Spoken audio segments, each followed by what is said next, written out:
School is a building which has 4 walls with future inside. कहा जाता है कि एजुकेशन दुनिया की सबसे ज़्यादा ताकतवर चीज़ है जिससे कि पूरी दुनिया को बदला जा सकता है।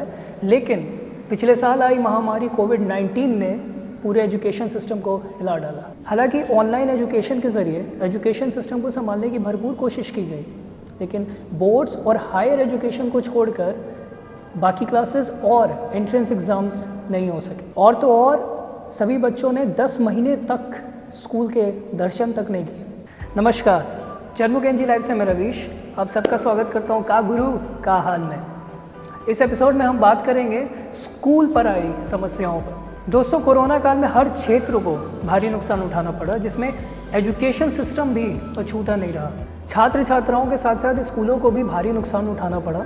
और इतना ही नहीं, स्कूल से वंचित होने के कारण बच्चों का व्यक्तित्व विकास यानी पर्सनैलिटी डेवलपमेंट और एक्स्ट्रा करिकुलर एक्टिविटीज़ पर बहुत असर पड़ा। वैसे तो स्कूलों को खोला जा रहा है, लेकिन स्थिति पूरी तरह कब सामान्य होगी ये नहीं कहा जा सकता।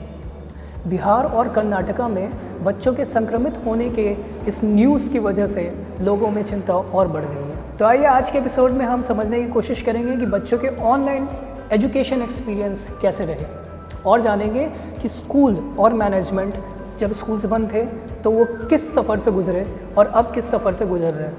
मेरा नाम अनीशा उपाध्याय है। मैं क्लास 12th C में पढ़ती हूँ। कोरोना टाइम में जब स्कूल बंद था तो ऑनलाइन क्लासेस चलती थी। उसमें बहुत सी फैसिलिटीज़ थी जिसकी वजह से हम लोग अच्छे से पढ़ाई कर सकते थे। जो भी डाउट्स हमारे थे वो सब हमारे क्लियर हो जाते थे, और अगर कुछ प्रॉब्लम होते थे तो फिर मैम से हम लोग बाद में व्हाट्सएप के थ्रू हम लोग क्वेश्चंस अपने डाउट्स क्लियर कर सकते थे। ऑनलाइन क्लासेस में कभी कभी नेटवर्क इश्यूज़ वगैरह हो जाते थे, जिसकी वजह से हमारी ऑनलाइन क्लासेस नहीं हो पाती थी। मेरा नाम खुशी मिश्रा है, मैं क्लास 12th C की स्टूडेंट हूँ। ऑनलाइन क्लासेस हमारी अभी कोरोना के दौरान चल रही थी, पर उसमें मुझे ज़्यादा समझ नहीं आते थे मुझे। और लेकिन ऑफ़लाइन में जब से ऑफ़लाइन क्लासेस चल रही हैं तो स्कूल आके मैम सामने ही रहती है, तो जो डाउट्स होते हैं वो क्लियर, और फिर मैम एक्स्ट्रा भी कुछ और भी बताते। स्कूल आने के बाद हम लोग को सबसे ज़्यादा प्रॉफिट हम लोग के प्रैक्टिकल्स में हो रहा है कि हम लोग स्कूल में आके प्रैक्टिकल्स अपना अच्छे से कर पा रहे हैं, जो कि लॉकडाउन में नहीं हो पा रहा था हम लोगों का। ऑनलाइन प्रैक्टिकल्स को प्रैक्टिकल्स नहीं कहते हैं। Good morning, my name is Nancy Singh. I am a student of class 12th B. According to me, offline classes are far better than online classes, as we can feel now that in offline classes we can clear our doubt.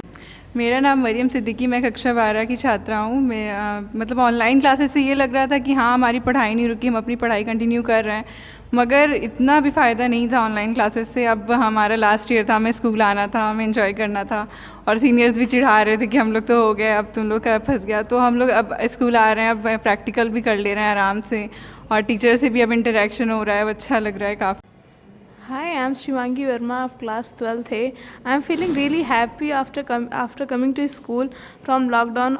Offline classes are much better than the online classes. Here in the school we can practice our practice. Hi, I am Smriti Asthana of class 12th.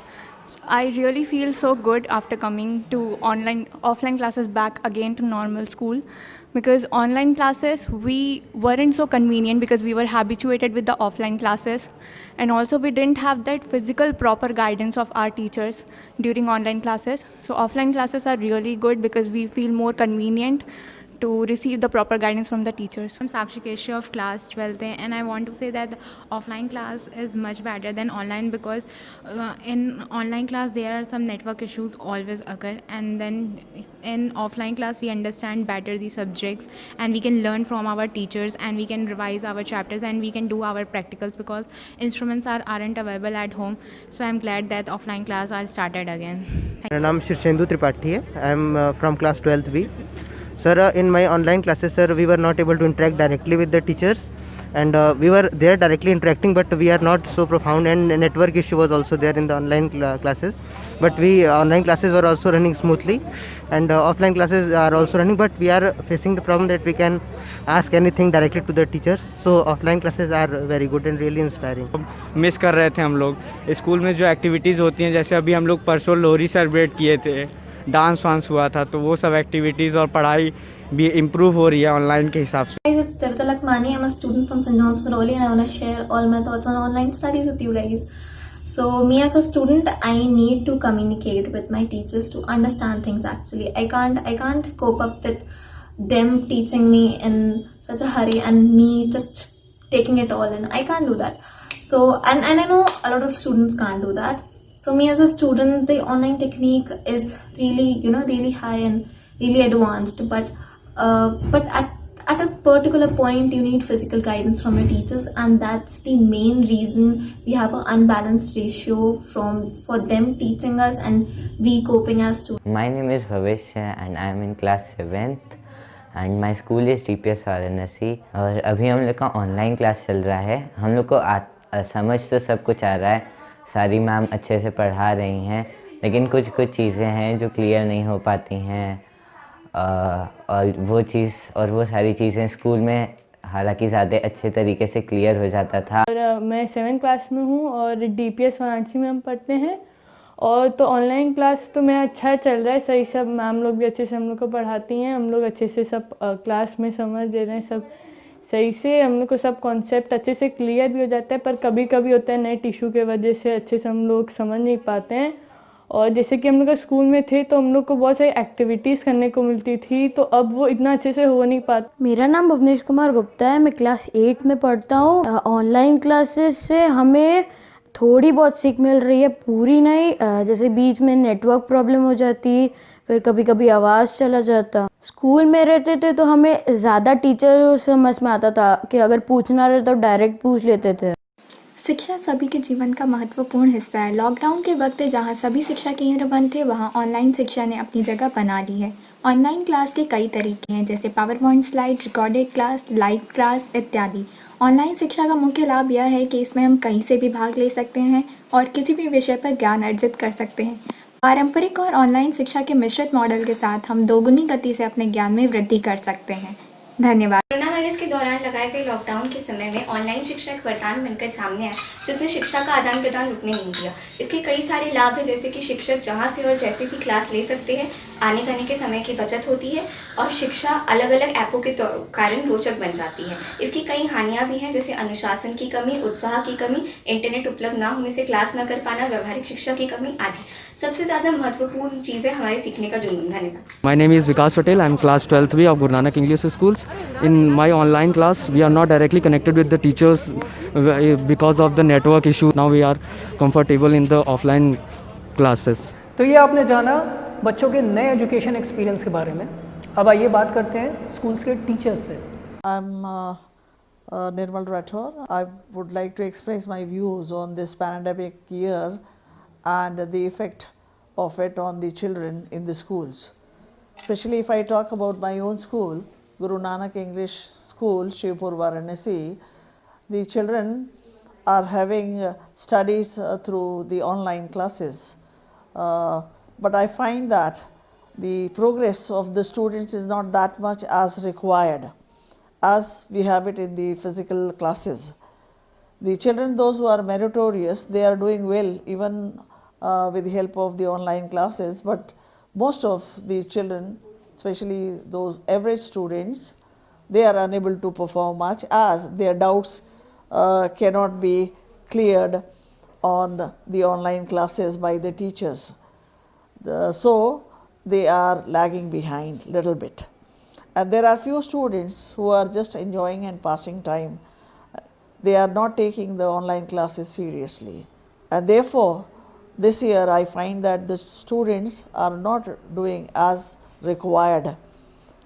I would suggest that the government should open the schools till class 6 so that the students do not suffer in their studies and they learn as required in the school, and they make their even future brighter, because otherwise the year will be just wasted and they will not be learning much. मैं doctor Shashi बाला PGT Hindi हूँ यहाँ पर, और जैसा कि आपका topic है और इतने सारे बच्चे यहाँ पे सामने आप देख रहे हैं ग्राउंड में इस समय खेल रहे हैं, तो पहला तो जवाब आपको यही मिल जाएगा कि ऑनलाइन और ऑफलाइन में सबसे बड़ा महत्वपूर्ण अंतर क्या है। कि देखिए ऑनलाइन में ये एक्टिविटीज़ नहीं हो सकती जो यहाँ पे ऑफलाइन हो रही हैं। ये एक सशक्त विकल्प ज़रूर है ऑनलाइन शिक्षा, लेकिन उसको बहुत लंबा खींचने से बच्चों में एक ऊब पैदा हो गई है और जो नेट की प्रॉब्लम आती है और इन सब की वजह से भी बच्चे जो प्रैक्टिकल सब्जेक्ट्स हैं उसमें ठीक से परफॉर्मेंस नहीं कर पाते हैं। तो इसलिए बच्चों का यहाँ पे आना और ऑफलाइन में ज़्यादा से ज़्यादा क्लास में आने पर उनको सुविधा प्राप्त हो और उनके सभी प्रकार की सुविधाएं यहाँ स्कूल से हम लोग मुहैया करा पाएँ, उपलब्ध करा पाएँ, उसके लिए ज़रूरी है कि बच्चे यहाँ सामने आएँ। हाँ, बच्चे उससे पढ़ाई से दूर नहीं रहे। ऑनलाइन शिक्षा का सबसे बड़ा फ़ायदा यही रहा कि लिंक बच्चों की पढ़ाई की नहीं टूटी और सेशन को शून्य नहीं माना जा सकता। मेरा नाम जितेंद्र श्रीवास्तव है, मैं गुरु नानक इंग्लिश स्कूल में फिजिक्स पीजीटी हूँ। और जैसा कि कोविड महामारी में बच्चे घर पे रह कर के ऑनलाइन पढ़ाई कर रहे थे, इस ऑनलाइन पढ़ाई ने एक नई विधा को जन्म दिया जिससे इस महामारी में भी बच्चे अपनी पढ़ाई को ढंग से करते रहे और हम लोगों को भी टेक्निकली इम्प्रूव होने का मौका मिला। बच्चे भी अपने आप को और टेक्निकली इम्प्रूव किए और अब जब ये महामारी का प्रकोप कम हुआ है, सरकार की गाइडलाइन आई है कि बच्चे स्कूल आ सकते हैं। बच्चे स्कूल आ रहे हैं और ऑफलाइन क्लास भी अच्छे से चल रहा है। बच्चों को अब देख करके तो बहुत ही अच्छा लग रहा है कि कम से कम सामने बैठे हैं और जो डाउट्स उनके हो रहे हैं फेस टू फेस उसको वो पूछ रहे हैं। तो ऑनलाइन ने बिल्कुल बहुत अच्छा सहयोग किया, लेकिन ऑफलाइन का अपना एक अलग ही महत्व है जिसकी उपयोगिता बच्चों को भी अब समझ में आ रही है। खास करके जैसे फिजिक्स जैसे विषय में प्रैक्टिकल्स वगैरह करने होते हैं।